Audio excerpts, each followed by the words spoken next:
Kisses. Kung bibigyan ka ng chance mamili ng leading man, sino ang pipiliin mo at bakit?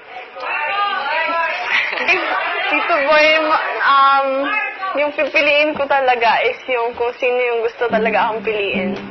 Ganyang experiences mo, hindi na-affect ng self-confidence mo? Of course, dati parang sinasabi ko, ano kung mali sa mukha ko? May something pa sa mukha ko or may something pa sa ugali ko na ayaw nila. Kasi parang lagi na lang, may crush ako. Ayaw ko pinapansin, ba't ganun?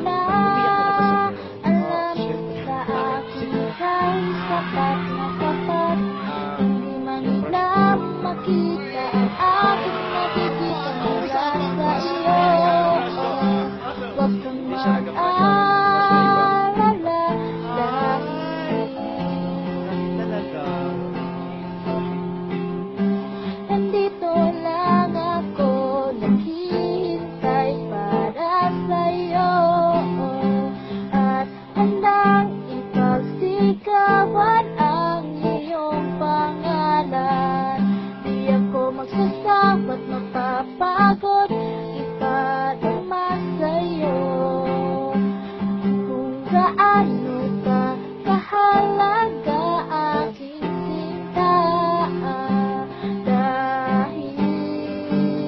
Dahil isang tiliin ka.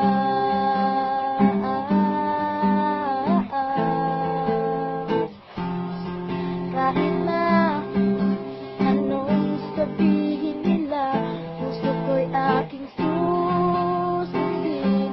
Dahil ikaw lang naman, ito di magbabago kailangan. Paulit-ulit kang piliin. Saan mang sulok na ang mundo,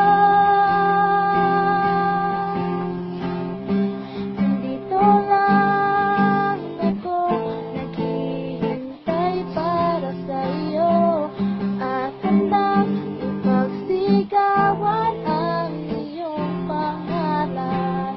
Di ako magsasakot, mapapagod ipadama sa'yo.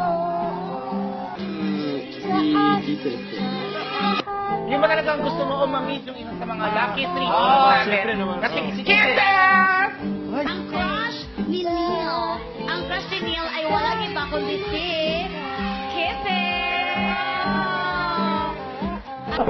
Oh, Neil.